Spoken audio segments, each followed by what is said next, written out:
We close this session. Thank you so much, Dr. Joshua. You have touched some area that I will also speak into.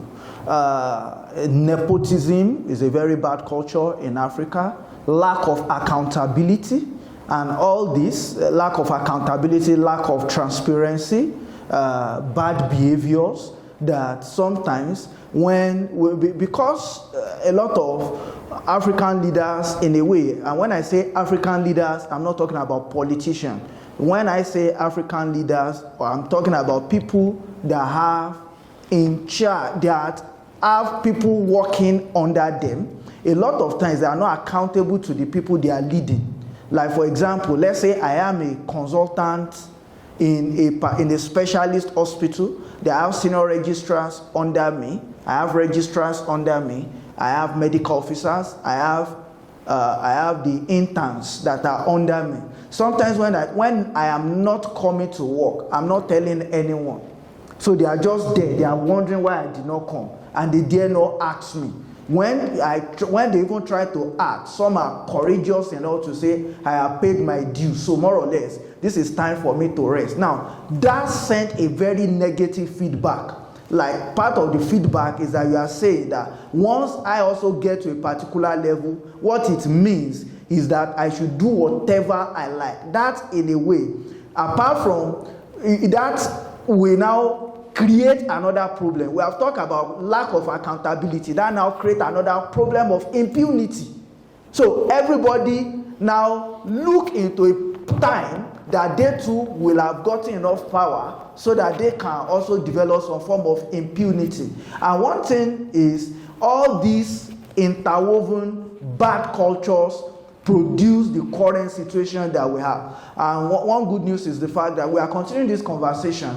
And when I'm having my talk on balancing people management and healthcare productivity metrics, I will talk about people management and healthcare productivity metrics using emotional intelligence, because I realize part of why patients or people may not really get the best from health system in Africa is that we have a lot of professionals that are suffering from hurt. They are hurt by their boss. They are hurt by the system. They are hurt by the institution that trained them. So now all these hurt, and the rule is a hurting person will always hurt others. So if you want to help a hurting person, the person needs to heal first.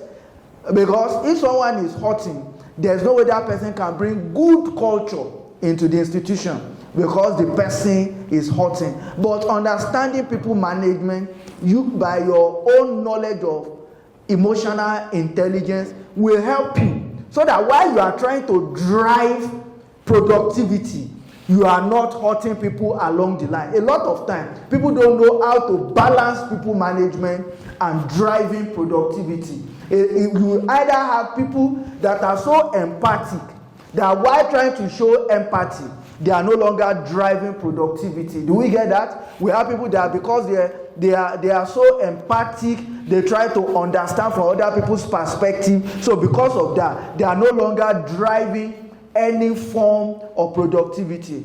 Or at the other extreme end, people that they are more interested in productivity, which is what we find a lot in private sector. And now that we have a lot of private sectors or private individuals investing in health, what they to do also sometimes they try to drive productivity. And while driving productivity, the fact that they don't understand people management, they are just interested in results, they end up hurting people. And when they hurt people like that, the implication will be that they will be angry.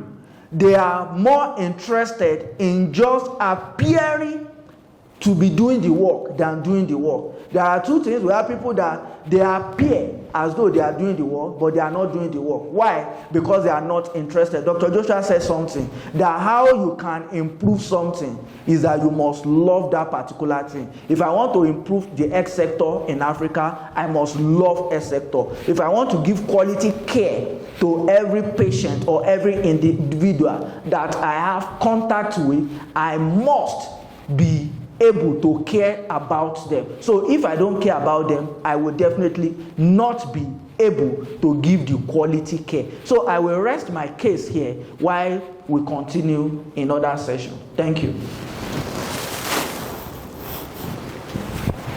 Thank you.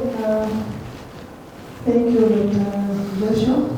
Welcome. That was very insightful. With the, I know I heard a lot that we were talking about, and I was very impressed by culture of improvement, as you say. Yes, in most of our countries, issues of improvement in our care facilities is not so much considered. And when we were talking, I reflected myself in my doings, and I say that the colleagues want to go for maybe training, learning more about services, and then the managers restricting us because we have a few number of best practitioners, you have denied opportunities for them to go for further learning. At the same time, they are not producing the quality of services that we want. So it's better to sometimes allow them to learn, to refresh their knowledge, to adapt new knowledge so that they can come back and improve our services. I think that is a good thing to take, especially the leaders and the managers in facilities. Sometimes we just are concerned about the number of people who are there, but the quality of service that they are provided is not taken into account. So thank you for that. This was a very good thing for me. And I used to do the same, checking if a nurse was with a diploma holder nurse want to go for a degree. I would check with the number of nurses that I have and then start allowing them to go. Excellent. Thank you. That's a good action plan to take. Thank you very much for that. All right. All right.